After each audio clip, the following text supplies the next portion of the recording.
Good morning students. आज का हमारा टॉपिक है speed control by variation of supply voltage और स्टेटर वोल्टेज। ठीक है, हमने पिछले दो में स्पीड कंट्रोल बाय फ्रीक्वेंसी देखा था और किस तरह से रोटरी ईएमएफ को इंजेक्ट करके हम स्पीड कंट्रोल कर सकते हैं, वो हमने देखा था। आज हम देखेंगे कि हम इंडक्शन मोटर की स्पीड सप्लाई वोल्टेज को चेंज करके कैसे हम कंट्रोल कर सकते हैं। तो देखिए इसमें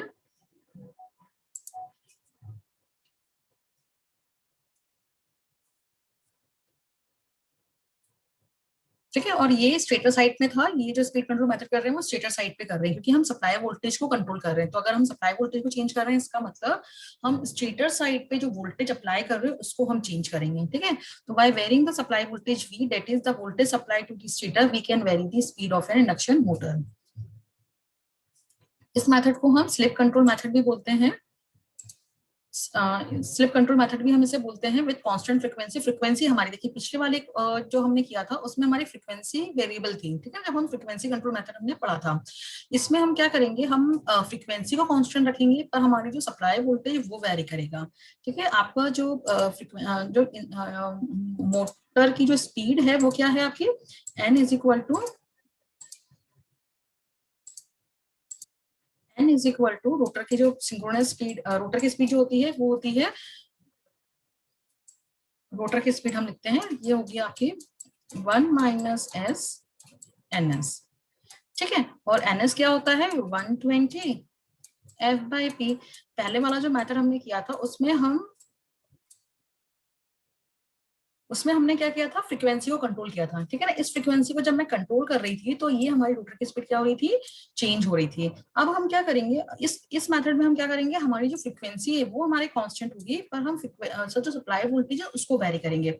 इसको हम स्लिप कंट्रोल मेथड भी बोलते हैं क्योंकि हम इसमें स्लिप को भी कंट्रोल करेंगे। ठीक है, इसलिए इसको हम स्लिप कंट्रोल मेथड भी, इसका जो दूसरा नाम है उसको हम स्लिप कंट्रोल मेथड भी बोलते हैं। अगर आपका स्लिप कंट्रोल मेथड आता है तब आप कौन सा मेथड लेना है, जिसमें हम वोल्टेज को वेरी करते हैं। ठीक है, तो अब कैसे होता है, देखिए जो टॉर्क होता है हमारा थ्री फेज इंडक्शन मोटर का, वो क्या होता है, जो टॉर्क होता है T is proportional to S E two square R two upon R two square plus S X two का होल स्क्वायर।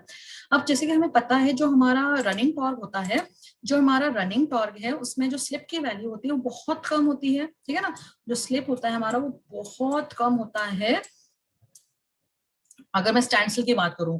ठीक है ना, तो हम इसको क्या करते हैं, ये वाला जो टर्म है इसको हम क्या कर देते हैं, नेग्लेक्ट कर देते हैं। ठीक है ना, आपका जो R2 है वो डोमिनेट हो जाता है एज कम्पेयर टू दिस, क्योंकि हमारी जो स्लिप की वैल्यू है वो बहुत कम है।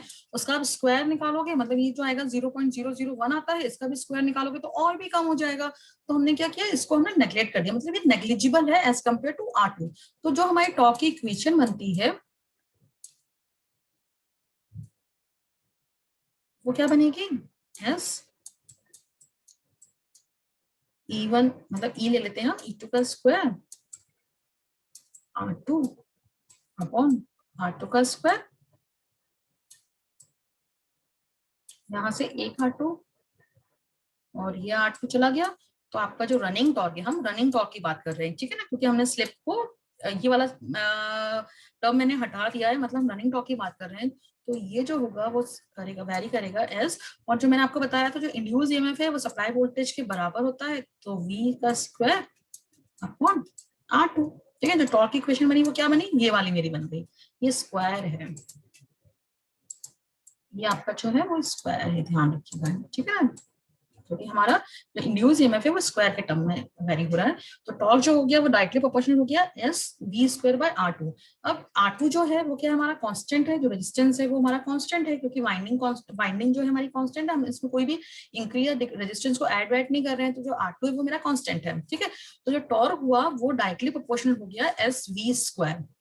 अब हम क्या कर रहे हैं, अगर मैंने स्लिप को कांस्टेंट लिया, ठीक है, तो अगर स्लिप में अभी हम मान के चल रहे हैं हमारा स्लिप क्या है, कांस्टेंट है, तो अगर मैं वोल्टेज को इंक्रीज करूं तो हमारा टॉर्क क्या होगा, इंक्रीज होगा।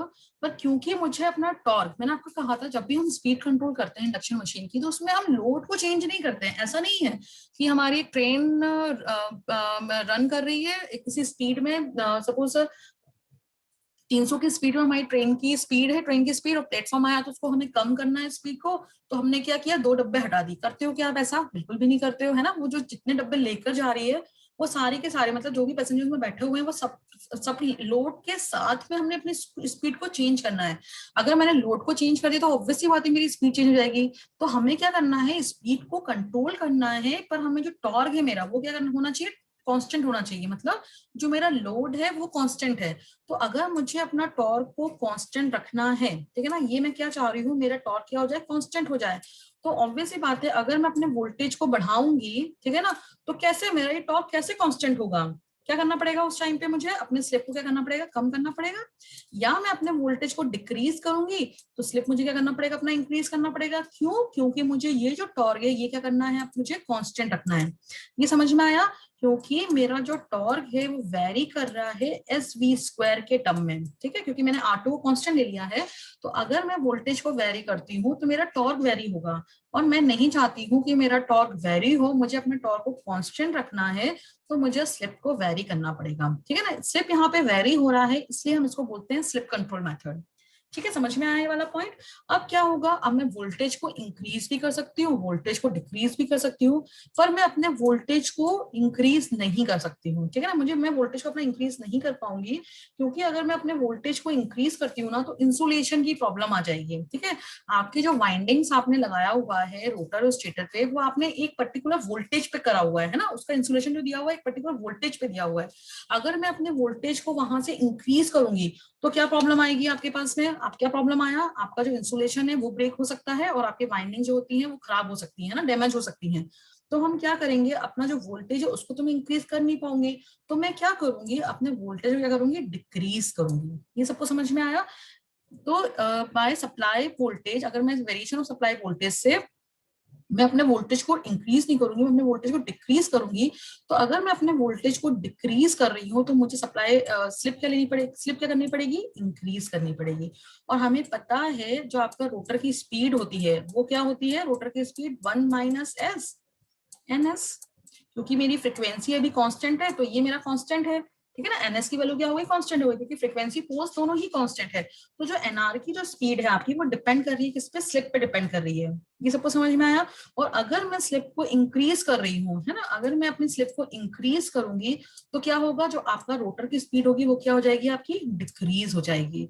तो क्या होगा, मतलब इस मेथड से आप क्या देख पा रहे हो, क्योंकि मुझे अपना लोड कांस्टेंट रखना है, टॉर्क कांस्टेंट रखना है, तो मुझे सप्लाई वोल्टेज को कम करना पड़ेगा। अगर मैं अपने सप्लाई वोल्टेज को कम कर रही हूँ तो स्लिप मुझे इंक्रीज करना पड़ेगा, और अगर मेरी स्लिप इंक्रीज हो रही है तो रोटर की स्पीड क्या हो जाएगी, मेरी डिक्रीज हो जाएगी, ठीक है ना। मतलब इस मेथड से, इस पर्टिकुलर स्पीड कंट्रोल मेथड है जो वेरिएशन ऑफ सप्लाई वोल्टेज हम स्पीड कंट्रोल कर रहे हैं, इसमें हमें जो रोटर की स्पीड मिलेगी रेटेड स्पीड से कम ही मिलेगी। अब सपोज अगर आपकी जो मशीन है वो 1450 1450 आरपीएम पे रन कर रही है, तो इस मेथड से वेरिएशन ऑफ सप्लाई वोल्टेज से हम स्पीड क्या होगी, 1450 से आपको कम ही मिलेगी, हमको ज्यादा नहीं मिल सकती है। ज्यादा क्यों नहीं मिल पाएगी, क्योंकि हमारी स्लिप जो है वो इंक्रीज हो रही है। अगर ये डिक्रीज होती तो हमारी स्पीड हमको ज्यादा मिल पाती, ठीक है ना। क्योंकि स्लिप हमारी यहाँ इंक्रीज हो रही है तो रोटर की स्पीड क्या हो रही है, कम हो रही है। ये सबको समझ में आया?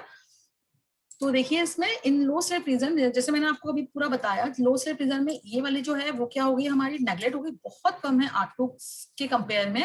तो हमारा जो टॉर्क का फॉर्मूला होता है वो ये वाला बना, और क्योंकि R2 मेरा कांस्टेंट है तो आपका जो टॉर्क है वो क्या मिला मुझे, torque is proportional to S E2 square, क्योंकि E2 मेरा V के प्रोपोर्शनल है, तो टॉर्क मुझे क्या मिला, S V2 square.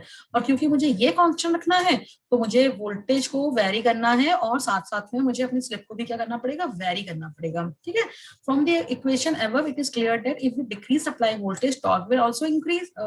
Torque will also decrease. But for supplying the same load, अगर मैं लोड को सप्लाई, सेम लोड को सप्लाई कर रही हूँ, तो जो टॉर्क है मेरा वो क्या होना चाहिए, रिमेन सेम होना चाहिए, कांस्टेंट होना चाहिए। तो ये पॉसिबल कब होगा, जब हम अपने स्लिप को क्या करूंगी, इंक्रीज करूंगी। तो अगर मैं अपने वोल्टेज को डिक्रीज कर रही हूँ, सप्लाई वोल्टेज को अगर मैं डिक्रीज कर रही हूँ, तो स्लिप को मुझे क्या करना पड़ेगा, इंक्रीज करना पड़ेगा। And if the slip increases, और अगर मेरा स्लिप इंक्रीज हो रहा है तो मोटर क्या होगा, मेरा रिड्यूस स्पीड पे रन करना शुरू कर देगा।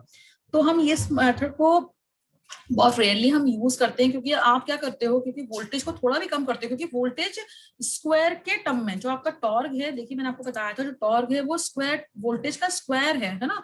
तो आप थोड़ा सा भी वोल्टेज को डिक्रीज करते हो ना, थोड़ा सा भी voltage, small change in speed require large reduction in voltage. थोड़ा सा स्पीड चेंज करने के लिए आपको वोल्टेज में बहुत सारा रिडक्शन करना होता है, ठीक है ना। जिसके कारण क्या होता है, जो करंट ले रही है मोटर वो इंक्रीज हो जाता है, और जिसके कारण हमारी जो हीटिंग है वो क्या हो जाती है, इंक्रीज हो जाती है। तो इस मेथड को हम बहुत रेयरली यूज करते हैं। तो ये था हमारा सेकेंड मेथड, बाय वेरिंग दी सप्लाई वोल्टेज, वेरी करके हम किस तरह से अपने स्पीड को चेंज कर सकते हैं। Thank you.